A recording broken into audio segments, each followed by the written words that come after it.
In the race to the White House in 2016, it kind of upsets me that people don't know what really matters in politics. The biggest problem we have with this country is that most people out there are arguing points of view that are completely based on emotions and not on actual issues that need to be changed and fixed. So we're going to go over a few of the big issues that nobody's really talking about, but probably should.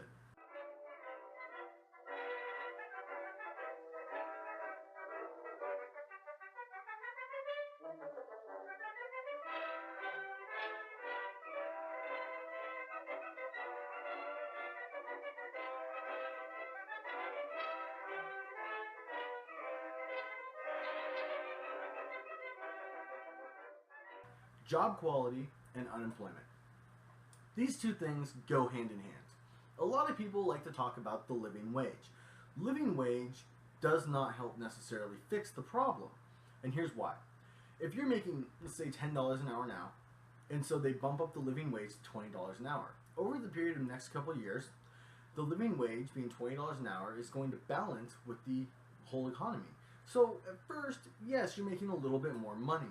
But what happens is the economy will shift and balance it out. So eventually, that $20 an hour is worth the exact same amount as $10 an hour was 2 years ago. But now you're making more money yearly, so you're going to be in a higher tax bracket, which means you're going to pay more to the government, which means now technically you're making a little bit less money. Not good. So how does that affect job quality and unemployment? Well, it doesn't really help anything at all. It's supposed to help living quality, but really living quality is directly affected by job quality. Job quality is directly affected by unemployment. So really the stem of the issues is unemployment. The higher unemployment is, the more people out there who will replace you in a heartbeat for your job. Now don't get me wrong, I understand that if you work in a specialized field, you're a mechanical engineer or an architect or something like that, and you're making a shit ton of money, this doesn't apply to you. But for a majority of Americans who are working as burger flippers, waiters or waitresses, construction workers, whatever it is, U-Haul truck drivers, whatever it may be, your job quality is dependent upon how many other people are out there willing to take your position. If your job has 20 other people lined up out the door to take your spot in a heartbeat at the menial pay with no benefits and no perks, why are they incentivized to pay you anymore? Because of loyalty? What do they care? They can find 20 other people to take your position in a heartbeat. What is the point of paying you more? There isn't. But if job unemployment rates went down, the amount of people available to take your position would be so small that the company will do anything they can to keep good employees. They'll raise your wages, give you benefits, throw in perks and fringe benefits in there. I don't know what they're going to do exactly, but they will make your living situation better because they want to keep you around. Because let's say you all of a sudden decide to quit and they don't have somebody to replace you and they can't find somebody to replace you. Now they have a problem because it doesn't matter if you were just a burger flipper. There's nobody to flip burgers now. They need you. Right now, they don't need you because there's too many people out there willing to replace you. So unemployment needs to drop and it needs to be an issue that you focus on.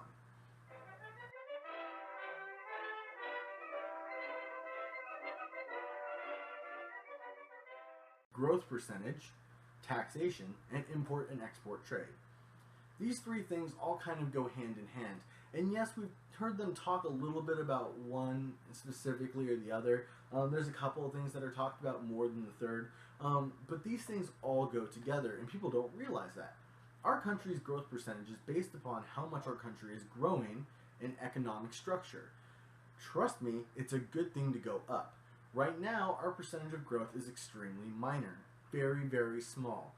When your country's growth percentage is small, you tend to fail as a country. And it's been proven time and time again with countries that have very low growth percentage that it's extremely hard to come out of this sort of thing. So we need to work on it right now. One of the things that can help fix that is taxation and import-export rates. Import-export rates is basically we take in more than we send out.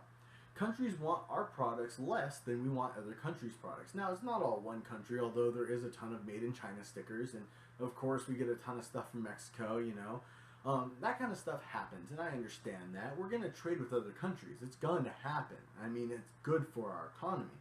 But we need to be shipping out more than we're taking in. And right now, we are not. And that is a huge problem because we technically owe other people money. And when you owe other people money, you have issues. Big ones. And we'll get to foreign policy in a second and how that affects it. Taxation directly affects import-export because right now our import taxes are not very high, but our export taxes are pretty extreme. So because of that, we have a lot of companies that are buying stuff from overseas like China and Mexico, and they ship it in because the import rate's cheaper to have it built and done over there and then ship it into our country. We understand that as companies that this is a good thing for us, but a bad thing for America. Labor cost in America would be less if the import-export rate was higher on imports and lower on exports. A lot of people don't totally understand that, and I'm not going to go into deep explanation of it. Another thing, taxation as a whole. Raising taxes does not necessarily increase the amount that the big companies and high-end people are going to spend in taxes. In fact, all it really does is open up the book for more loopholes. Lowering taxes doesn't necessarily fix the problem immediately either. Basically, by raising taxes, you fix the problem in the short term, but you create more problems in the long term.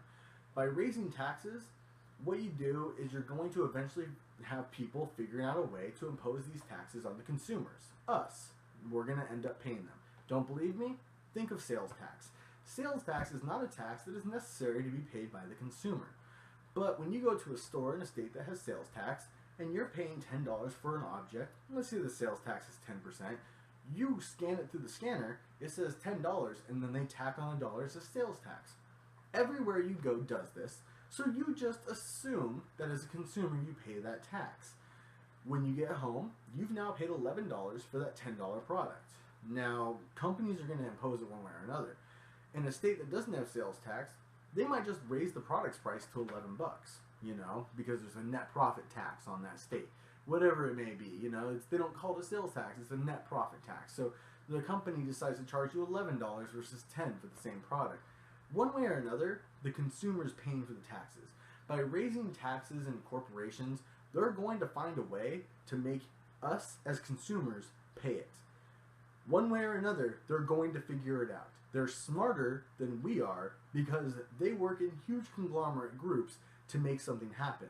Whereas a country, we can't even friggin' decide one simple goddamn thing with each other, much less everything at once. I mean, ugh. So just know that by raising taxes, yes, our country will get more money initially, but in the long run, that money is going to come out of middle class and low class poverty pockets. And that's just how it is. Lowering taxes, though, does have a slightly different effect. By lowering taxes in our country, you'll actually create less revenue initially. And what will happen is eventually, yes, it will actually bring the growth of our country up.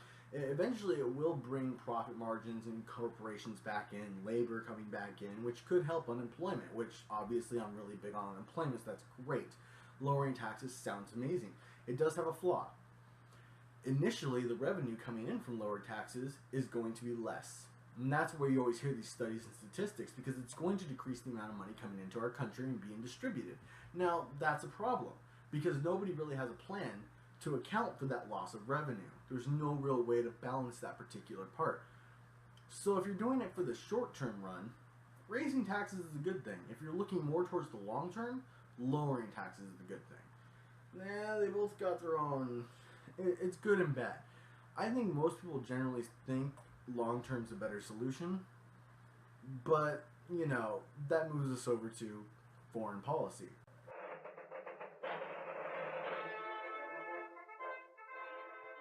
Foreign policy. How much does it really matter? Well, it doesn't.